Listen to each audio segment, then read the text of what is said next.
യാക്കോബിൻ ദൈവം കൂടെയുള്ളതാൽ സിയോൻ യാത്രയതിൽ മനമേ ഭയമൊന്നും വേണ്ടിനിയും.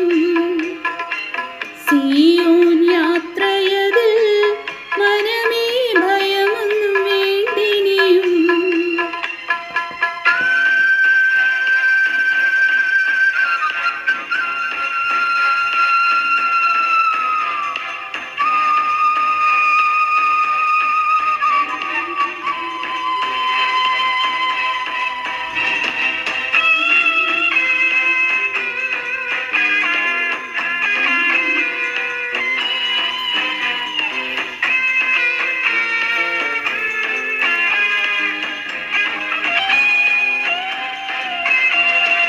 ഒന്നിനെ കുറിച്ചിനിയും എനിക്കാകുല ചിന്തയില്ല.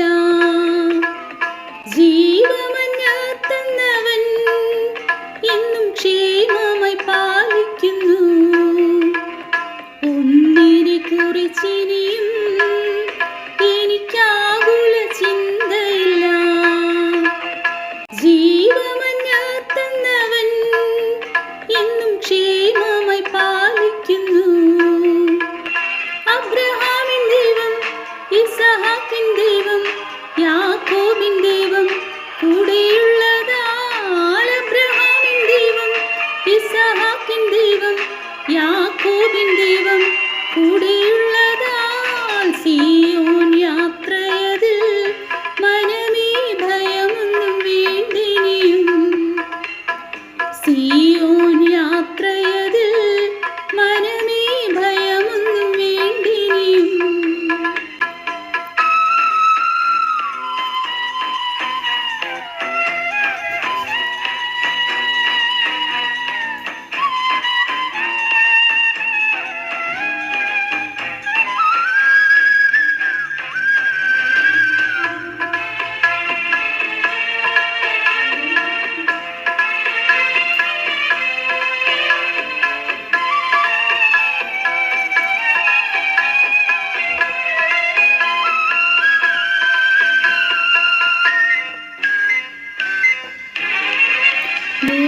ലോകത്തിനാശ്രയമേ ഇനി വേണ്ട നിശ്ചയമാ.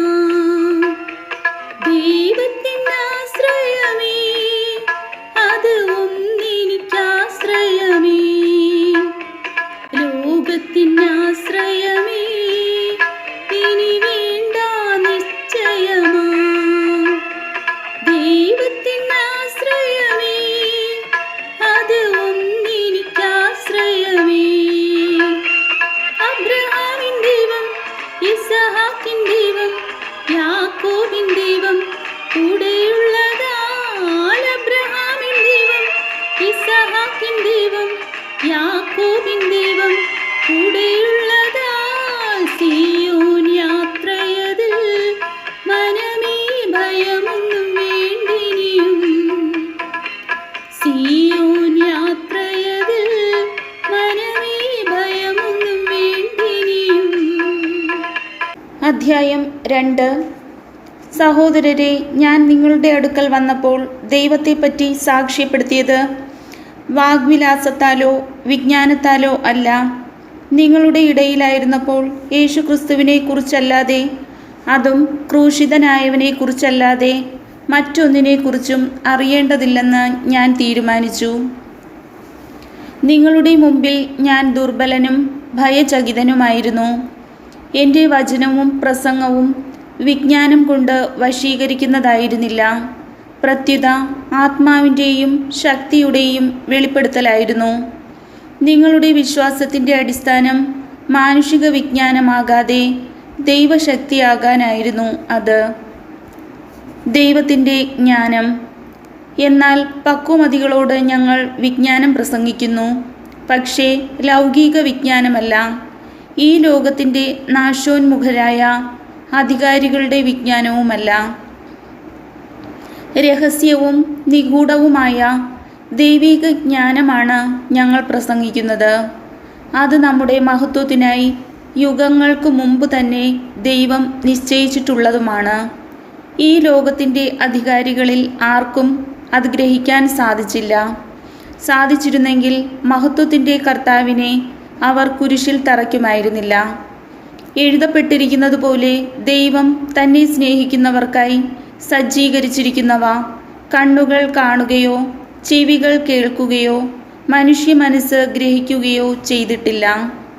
എന്നാൽ നമുക്ക് ദൈവം അതെല്ലാം ആത്മാവ് മുഖേന വെളിപ്പെടുത്തി തന്നിരിക്കുന്നു. എന്തെന്നാൽ ആത്മാവ് എല്ലാ കാര്യങ്ങളും ദൈവത്തിൻ്റെ നിഗൂഢ രഹസ്യങ്ങൾ പോലും അന്വേഷിച്ച് കണ്ടെത്തുന്നു. മനുഷ്യൻ്റെ അന്തർഗതങ്ങൾ അവൻ്റെ ആത്മാവല്ലാതെ മറ്റാരാണറിയുക?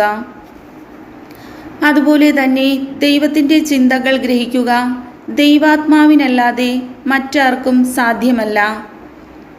നാം സ്വീകരിച്ചിരിക്കുന്നത് ലോകത്തിൻ്റെ ആത്മാവിനെയല്ല, പ്രത്യുത ദൈവം നമുക്കായി വർഷിക്കുന്ന ദാനങ്ങൾ മനസ്സിലാക്കാൻ വേണ്ടി ദൈവത്തിൻ്റെ ആത്മാവിനെയാണ്. തന്നിമിത്തം ഞങ്ങൾ ഭൗതിക വിജ്ഞാനത്തിൻ്റെ വാക്കുകളിൽ പ്രസംഗിക്കുകയല്ല. ആത്മാവ് ഞങ്ങളെ പഠിപ്പിച്ചതനുസരിച്ച് ആത്മാവിൻ്റെ ദാനങ്ങൾ പ്രാപിച്ചവർക്ക് വേണ്ടി ആത്മീയ സത്യങ്ങൾ വ്യാഖ്യാനിക്കുകയാണ് ചെയ്യുന്നത്. ലൗകിക മനുഷ്യന് ദൈവാത്മാവിൻ്റെ ദാനങ്ങൾ ഭോഷത്വമാകയാൽ അവൻ അത് സ്വീകരിക്കുന്നില്ല. ഈ ദാനങ്ങൾ ആത്മീയമായി വിവേചിക്കപ്പെടേണ്ടവയാകയാൽ അവ ഗ്രഹിക്കാനും അവന് സാധിക്കുന്നില്ല. ആത്മീയ മനുഷ്യൻ എല്ലാ കാര്യങ്ങളും വിവേചിച്ചറിയുന്നു. അവനെ വിധിക്കാൻ ആർക്കും സാധിക്കുകയുമില്ല. കർത്താവിനെ പഠിപ്പിക്കാൻ തക്കവിധം അവിടുത്തെ മനസ്സ് അറിഞ്ഞവൻ ആരുണ്ട്? ഞങ്ങളാകട്ടെ ക്രിസ്തുവിൻ്റെ മനസ്സറിയുന്നു. കർത്താവിൻ്റെ വചനം.